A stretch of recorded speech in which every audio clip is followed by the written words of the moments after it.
Dinhis ato nisugod na sad og dasok ang mga tao tungod sa nobinaryo sa Santo Niño dito sa Basilica niya dito sad sa Manila gahapon. Mura sa loud ang mga tao tungod sa translasyon sa Nazareno. Sa inyong paminaw kining libuan, milyon ka mga tao nga magdasok kay muhikap gyud ni Santo Niño, muhikap gyud ni Nazareno. Nakabuntog ka ni sila sa kalibutan.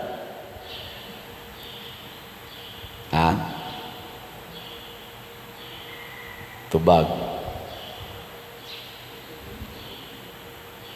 Kung nakabuntog pa ni sila sa kalibutan, purting pildihan na sa kalibutan, daghan ani tawhana. Muna nga diri sa atong unang pagbasa ni hisgot si San Juan, mauray makabuntog sa kalibutan ang mituo nga si Jesus mao ang anak sa Dios. Kana bang mutuo ta nga ang usa ka tawo anak sa Dios? Maunay makabuntog sa kalibutan. Kay ang tao di man kabuntog sa kalibutan tungod sa atong kahuyang. Kalibutanon raman kita. Pero kung mahimo na tang anak sa Dios sama ni Jesus, mabuntog na nato ang kalibutan. Tungod kay mukuyog naman nato ang gahom sa Dios. Gilingay mong tupad ing na nakabuntog na kas kalibutan na nakabuntog ka, nabuntog o ikay nabuntog. Naabiyay daghan kinsa man ning tawgon natog nakabuntog sa kalibutan. Ang una gyung timailhan nga nakabuntog ta sa kalibutan, dili na ta mahigugma sa mga butang sa kalibutan. Kanabang dili na ta magsigi bitag paningkamot aning mga butang nga kalibutanon.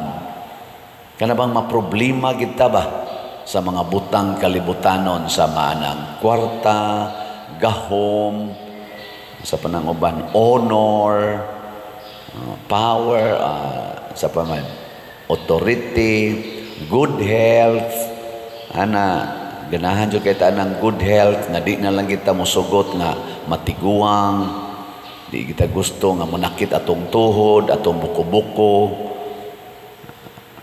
likay gyud maayo, nya di kita gusto nga muminos atong kwarta, halasig yung paningkamot, walang katapusang paningkamot, bisag gasungkod na, ga-wheelchair na, ang gihuna-huna, kwarta lang yapon. Daghan na kaing kwarta, pero sige lang yapog pangitag kwarta. Bidilyo na ang kwartang gikuptan, minilyo na ang kwartang nakuptan, sige lang yapog pangita ang kwarta. Kita, sige lang yapog baligyag slat. Ang sama ni, sakto ni atong gibuhat. Sige baligyag slat. Ambot lang, i-check lang. Kung ang atong pagpangita lagi kwarta, bunga sa atong gugma ni ana, wa ginay kapuslanan. Kana bang mga butang sa kalibutan. Ikaduha, nga timaan, nga kita nakabuntog sa kalibutan, kanang kamao na kaitang mupaambit sa mga kaayuhan nga nias kalibutan sa maanang kwarta, kanang imong good health, imong talent, sa ito ng treatise, time, talent, treasure, ipaambit na siya, nga wa gyoy pagpangayo og bayad. Nabang ingon lang, give without expecting anything in return. Lain na sang lingi sa imong tupad, na di ka maningil og utang, na di ka maningil. Kusog kay tanang paningil. Kana sang mga ginikanan, mugastos ilang anak, unya magsigi dayog diman nga kinahanglan gyud mopasar ka, kinahanglan gyud ma-honor ka, kinahanglan gyud makagraduate ka. Ano bang mangita gitag mura ba gitawag bag result oriented, output oriented. Unsa man na siyang output oriented, result oriented ta, mao na gitawag og businessman's mentality, profit oriented. Di na mo'y gustos Ginoo. Ang gustos Ginoo nga ang atong kalipay naagyod sa pagpaambit. Naa may bunga o way bunga, dili na mo'y atong concern. Ang concern kamao gitang mo serbisyo, mo alagad. Kana mo'y pinaka-best. Kinsa dinhing asawaha nga magsigi jog alagad subana unya di gyud magyaw-yaw subana ta sa kamot. Pagin mo klaro. Kinsa dinhing banaha nga kusog kay mo alagad sa asawa pero di gyud mo diman sa asawa bisag unsa ta sa kamot. Wa gyud. Kinsa dinhing mga ginikanana nga nagsigig atiman sa mga anak gikan pa atong pagkatao hangtod karon nya di gyud magyaw-yaw sa mga anak ta sa kamot. Kinsa dinhing paria nga sigig atiman sa parokya nya di gyud mga saba sa sakristan di magyaw-yaw ta sa kamot. Ako ra man say pari ni. Unyag mo pataas ko sa kamot, sigahan ko sa mata. Ani? O nga nung ingon anak man ta, tungod kay wa pata kabuntog sa kalibutan. Kay ang kalibutan, profit-oriented yun. Nya pa, sa pagsigi natong profit-oriented, daghan kaing mga naalkansi, daghan kaing nangalugi, maunang daghan kay mga kabus sa kalibutan tungod kay naaman sa pipila nga porte na sang datua kay profit oriented lagi. O na resulta. Unsa toy una nga nakabuntog tas kalibutan, di na ta mahigugmas kalibutan or mga kalibutanong butang. Ikaduha, magsigi tagpaambit sa mga butang sa kalibutan o kaayuhan sa kalibutan nga di ta mangayo og baos. Ikatulo, nga nakabuntog na ta sa kalibutan kanang di na ta mulikay sa pag-antos og sa kamatayon. Ano bang di ka mahadlok, di na ta mahadlok mag-antos o magpakamatay dinhis kalibutan. Lain na sang lingi sa imong tupad. Yung na-convince na ka nang isiging balik-balik ni Father nga patay. Yung na-convince na ka. Likay yun, likay. Bahala ako'y mupatay ni mo kaysa ikay mupatay na ako. Mga magina ato. Na nga nalipay ko nga ang INC maghimo og peace rally. Ilag yun ang gi-emphasize nga this is peaceful rally. Kana ba inana nindot. Kanindot unta magtigom ta for peace. Mausad ni kita mga Katoliko sige tagmisa kada Domingo. Ang gitudlo gyud sa atong pagmisa gikas pagsugod hangtod sa katapusan kalinaw gyud ang kalinaw sa Ginoo. Mao gina mo na nga mo-react dayon ta bisan ang atong authority sa simbahan mo-react gyud nga gamiton sa pagpangatake ang atong misa. Mao ni kada adlaw nagsigita og peace rally. Labi na gyud madomingo, labi na gyud tong tingmisa di Gallo. Abisa ka ng Pista Santo Niño, dasok man ginaro mga tao, millions man dihang mo anha gyud Santo Niño og didtos Nazareno og kunang mga pista na tos birhen magdasok man ginang daghang ing tao. Ang sentro diha ang kalinaw gid unta. Mao nang inighuman sa misa mao gyapon isulti dad-a ang kalinaw ni Kristo. Gikono be laing lingi sa imong tupad ing na malinawon ra mo sa inyo, na malinawon ra mo. Ing na ba na malinawon?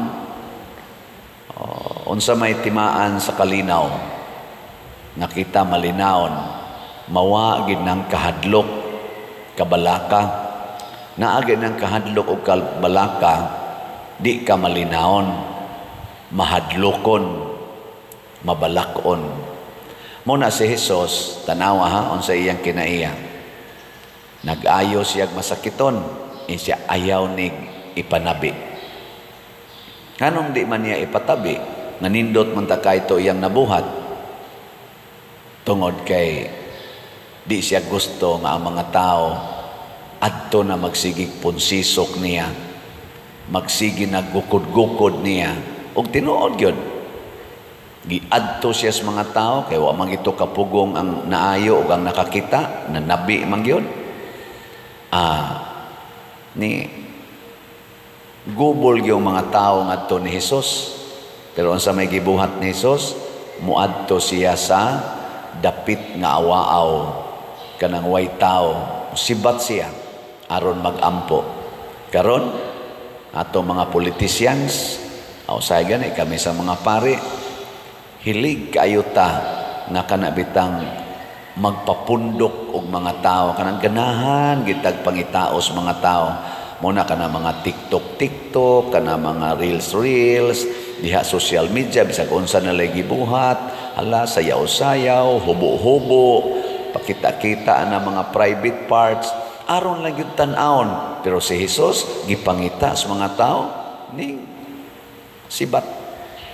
Mangita siyag time o lugar nga siya rang usa, aron makig-communicate sa Ginoo. Lingian sa dimong tupad, last na lang ning lingi, na gusto ka musikat? Gusto ka musikat? O kining klasihas kinaiya nakabuntog ni kalibutan. Kana bang ang kalibutan moing mupakpak na nato, mangita na nato, kanang tawag nila ni viral ka, nya moingon nita praise the Lord, ni viral ko. Di na mo'y kinaiya sa nakabuntog sa kalibutan. Mangita gina siya lugar nga i-connect niya iyang kaugalingon ngadto sa Ginoo. Kay ang tinuod natong connection wa sa kalibutan, agianan raning kalibutan. We are only pilgrims. Mo bitaw karong tuiga ang atong tema sa simbahan, Pilgrims of Hope. Ang atong Jubilee year karon, Pilgrims of Hope. Agi rata. Nya kay mo agi ra man ta dinhi. Adi ta magsigig pangandoy nga kining lugara mo ay magsigi og gunit nato. Habitay akong gi-announce kay naa may ning imbitar nako dito sa US. Gipalitan naman kog ticket June 2 to July 2 kon buhi pa ko ana. Nya ni announce man kog hapon nga kinsa toy gusto makikita. Tiksi ko ninyo pagkadaghanay nung nag-tiksi noon. Uy, padir, di na, di kakaari di rin ako. Na, hurot ng akong oras, oy. Tagaan lang yan akong usahay, 2 days, usahay 3 days, ani ko ani nga lugar. Balhin na sa dito, lain na sang 2 days, 3 days. Akong gilista-lista, pastang punua. Una kamong taga-US, ako lang yan ang i-announce, o asa ko mo, adto, dito na lang mo dool, oy. O asa mo, di, nako kaadto, tabok-tabok, kayo. Kaya nga naman, agianan raman god, inig-adto nako dito, kana ra yung usa ka buwan. Nakadako anang US, kadaghan anang lugar, nya kadaghan dito sa mga nag-follow nato. Mo na muagi raman bisag ato pantang gihunahuna nga nindot gid unta magkita tang tanan. Moagi raman dili man na mo'y permanente. Ang permanente ni adinhi kini ahapit naman sa kumuagi tingali din. Wala maihap na lang mga simana agian na mo din di ba? Nya mo ayaw lang pader. Basta moagi ra kita din Nya, kinsa ninyong ganahan moagi sa kalibutan, beta sa kamot? Anang moagi ra sa kalibutan ba? O ganahan ginuan mo puyo? Di, moagi ra ta. Ibutang ginasunahuna. Muna, i-connect gid nato sa atong permanent place ang atong kaugalingon. Muna gibuhat ni Kristo. Muna diri sa atong tubag sa Salmo, nag-ingon ta, dayga ang Ginoo o Jerusalem. Ang Jerusalem mo ay sikat kaayong lugar adtong ilang panahon. Adto ang mga tao mosimba, adto ang mga tao magtigom ang mga Hudiyo, kay mao gito'y sentro kaay nila nga ilang stronghold sa pagtuo og sa ilang community. Pero kinsa may ipadayeg sa Ginoo sa Jerusalem, dayga ang Ginoo. Kay kanang Jerusalem moagi ra na. Kaning mga simbahan moagi ra ni. Kining atong mga nakabot dinhi moagi ra ni. Ang permanente ang Ginoo. Muna kanang inyong kwarta moagi ra na. Unsa may permanente ang slots. Ngano man kay inigpalit ni mog slot recorded ka didto sa Ginoo. Muna'y atong connection sa Ginoo ginamit ang kwarta. Muna ang atong SBF dag sige ginig palit na kay 500 palit dayon na kay 100 palit sa atong Santo Niño's healing gifts para ni karon kutubra ni February 1 ang atong Santo Niño's healing gifts 100 ra nya kanang imong 100 og imo nang ipalit og slot you are already connected to the source pero imo nang tigomon ikaw moagi ra ang imong kwartang gitigom, moagi ra sad na, wa kay koneksyon. Mura ra kag aso nga nahanaw, mura ra kag buwak nga nalaya, mura ra kag balili nga nalaya. Pero imo nang ihatag padong sa simbahan, makakonek ka na sa Ginoo, you have an assurance of permanent place to stay. Kanus ana mahitabo? Ang Ginoo nag-andam na ana ay nalagpangutanag kanusa ing na lang yun mituo ko nga mahitabo na kana siya mo'y sakto